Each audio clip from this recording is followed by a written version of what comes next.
Welcome to Still Learning. Today we are covering a crucial topic for exams, the Partnership Act 1932. I will be explaining key aspects like partnership deed, procedure for registration, the effects of non-registration and exceptions to non-registration rules. So let's begin. Let's quickly go through an introduction to the Partnership Act of 1932, which governs the formulation, regulation and operation of partnerships in India.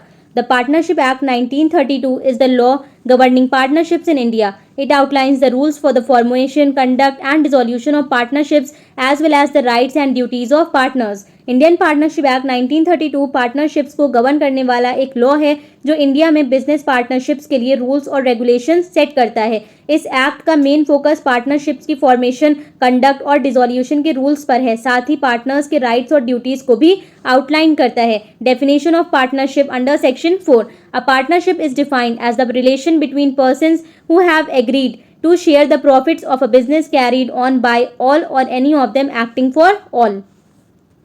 Next, formation of partnership. A partnership is formed by two or more individuals. There is no specific legal procedure required to establish a partnership and registration is not mandatory. A partnership arises from a contractual relationship based on mutual trust and good faith. The agreement between partners is to conduct a lawful business and share the profits. While the law does not require the agreement to be in writing, it is advisable to have a written agreement to prevent potential disputes. In the absence of a written agreement, the rights and obligations of partners are governed by the Partnership Act 1932. Partnership दो या दो से ज़्यादा लोगों के बीच बनती है. इससे इस्टेब्लिश करने के लिए कोई स्पेसिफिक लीगल प्रोसीजर की नीड नहीं होती है और रजिस्ट्रेशन भी मैंडेटरी नहीं है. पार्टनरशिप एक कॉन्ट्रैक्चुअल रिलेशनशिप से होती है जो म्यूचुअल ट्रस्ट और गुड फेथ पर बेस्ड होती है. पार्टनर्स के बीच एग्रीमेंट होता है कि वो एक लॉफुल बिजनेस कैरी करेंगे और प्रॉफिट्स को शेयर करेंगे. हालांकि लॉ कहता है कि एग्रीमेंट रिटन में होना इंपॉर्टेंट है, लेकिन डिस्प्यूट से बचने के लिए रिटन एग्रीमेंट होना बेटर है. अगर रिटन एग्रीमेंट नहीं है तो पार्टनर्स के राइट्स और ऑब्लिगेशंस पार्टनरशिप एक्ट 1932 के अंडर गवर्न होते हैं. Next, what is partnership deed? A partnership deed is a legal document that defines the rights, duties and obligations of the partners in a partnership firm. It serves as a formal agreement between partners and outlines the terms of their relationship, helping to prevent disputes and misunderstandings. It is an agreement in writing signed by all the partners, duly stamped and registered.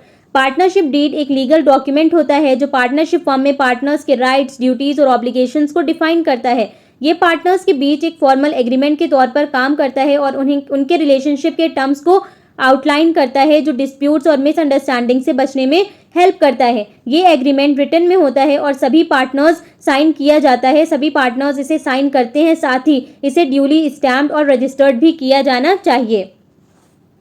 Next, now look at the clauses of partnership.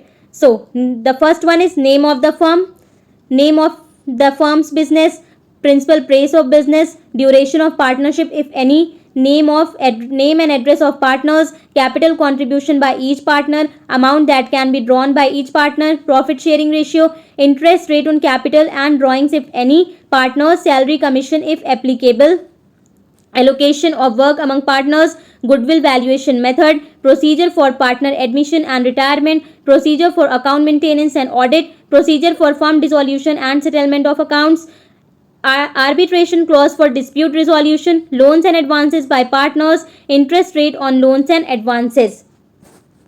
Moving further to the registration of partnership. Registration of a partnership is not mandatory in India. However, registering the firm with a partnership deed formally documents the intentions, purposes and functioning of the partnership. It is important to note that registration serves as evidence of the existence of the partnership but does not establish it as a separate legal entity. Registration involves submitting the necessary documents to the registrar of firms in the jurisdiction where the business is located or is intended to be located. According to the Indian Partnership Act 1932, partners may choose to register the firm with the registrar of firms in the state where the main office is situated. This registration can take place either at the time of the firm's formation or at any point thereafter. India में partnership का registration mandatory नहीं है, लेकिन partnership deed के साथ firm को register करना partnership के इंटेंशंस, पर्पसेस और फंक्शनिंग को फॉर्मली डॉक्यूमेंट करता है. ये याद रखना ज़रूरी है कि रजिस्ट्रेशन पार्टनरशिप की एग्जिस्टेंस का प्रूफ होता है लेकिन इसे एक अलग लीगल एंटिटी नहीं बनाता। रजिस्ट्रेशन के लिए जरूरी डॉक्यूमेंट्स को रजिस्ट्रार ऑफ फर्म्स के पास सबमिट करना होता है जो उस ज्यूरिसडिक्शन में होता है जहां बिजनेस लोकेटेड है या जहां उसका एस्टैब्लिशमेंट होने वाला है। इंडियन पार्टनरशिप एक्ट 1932 के अकॉर्डिंग पार्टनर्स फर्म को उनके मेन ऑफिस के स्टेट के रजिस्ट्रार ऑफ फर्म्स के साथ रजिस्टर करने का ऑप्शंस कर सकते हैं। ये रजिस्ट्रेशन फर्म के फॉर्मेशन के वक्त या उसके बाद किसी भी समय किया जा सकता है। Next, what is the procedure और application for registration? To register a partnership firm, an application in the prescribed form must be submitted to the registrar of firms. The application should include the following details: the firm's name, its principal place of business of the firm, names of other places where the firm's business is carried on, the names and permanent address of all partners, the date on which each partner joined the firm, duration of the partnership if applicable. Partnership firm को register करने के लिए registrar of firms को prescribed form में एक application submit करनी होती है। इस एप्लीकेशन में फॉलोइंग डिटेल्स इंक्लूड होनी चाहिए, लाइक फर्म का नाम, फर्म का प्रिंसिपल प्लेस ऑफ बिजनेस, दूसरे लोकेशंस जहां फर्म का बिजनेस किया जाता है, सभी पार्टनर्स के नेम और परमानेंट एड्रेसेस, हर पार्टनर ने फर्म ज्वाइन किया था उस दिन की डेट, पार्टनरशिप की ड्यूरेशन अगर एप्लीकेबल हो तो। Once the application is submitted, the registrar reviews it. If the registrar is satisfied that all legal requirements have been met, an entry will be made in the register of firms and a certificate of registration will be issued. Any changes in the information provided during registration must be reported to the registrar. It is important to note that registration does not confer legal entity status upon the partnership firm.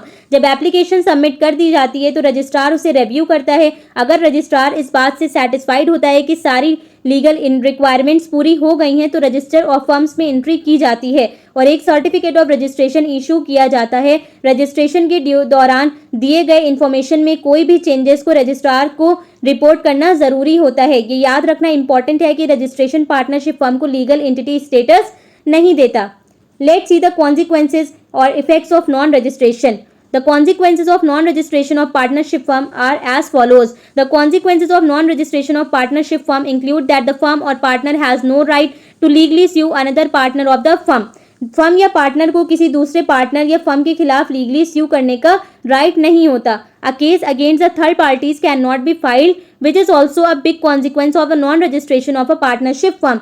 Third parties के खिलाफ case file नहीं किया जा सकता, जो कि non registration का एक बड़ा consequence है. No claim can be enforced in a court of law by the partner of an unregistered firm, which adds up as a consequence of the non-registration of a partnership firm. Unregistered firm के partner के द्वारा court of law में कोई भी claim enforce नहीं किया जा सकता, जो नॉन रजिस्ट्रेशन का एक और कॉन्सिक्वेंस है. Next, any claim which exceeds ₹100 cannot be set off, and this is also a major consequence of the non-registration of a partnership firm. किसी भी क्लेम जो ₹100 से ज्यादा हो उसका सेट ऑफ नहीं किया जा सकता, जो नॉन रजिस्ट्रेशन का एक मेजर कॉन्सिक्वेंस है. Next, no adequate relief is provided to any party as the sum can not be exceeded by ₹100 and can not be claim that acts as a consequence of the non registration of a partnership firm. किसी भी party को adequate relief नहीं मिलता क्योंकि सम ₹100 से ज्यादा नहीं होना चाहिए और इसीलिए क्लेम नहीं किया जा सकता. The third party can still sue the firm even it is unregistered. The firm cannot sue the third party according to the act, but it does not make it immune from the other third parties who can file cases in the court of law against the unregistered firm. Third party अब भी firm को स्यू कर सकती है चाहे वो registered हो. Act के अनुसार फर्म थर्ड पार्टी के खिलाफ स्यू नहीं कर सकती, लेकिन इसका मतलब ये नहीं है कि अनरजिस्टर्ड फर्म थर्ड पार्टीज के केसेस से इम्यून है, जो कोर्ट ऑफ लॉ में केसेस फाइल कर सकती है. Next, the exceptions to the effects of non-registration of a partnership firm are as follows. A partner can file a suit for the dissolution of the firm, for the settlement of accounts of a dissolved firm, or for realizing the property of a dissolved firm.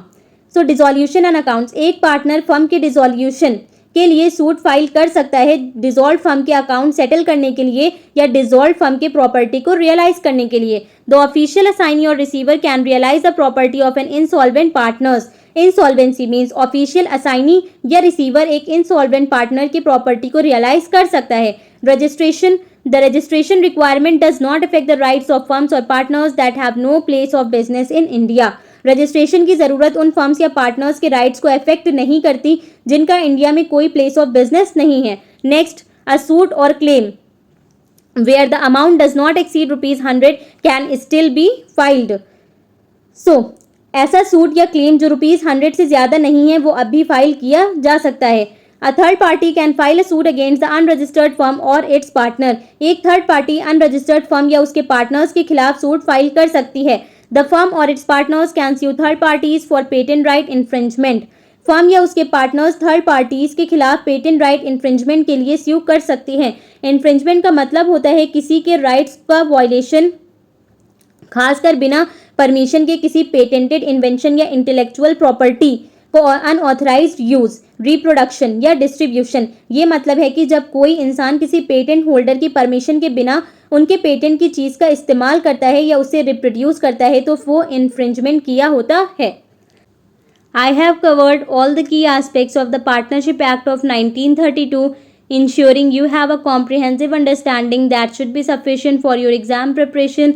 However, if there is anything you are unclear about or if you have any additional questions, feel free to reach out. I am more than happy to assist and provide any further explanation you need.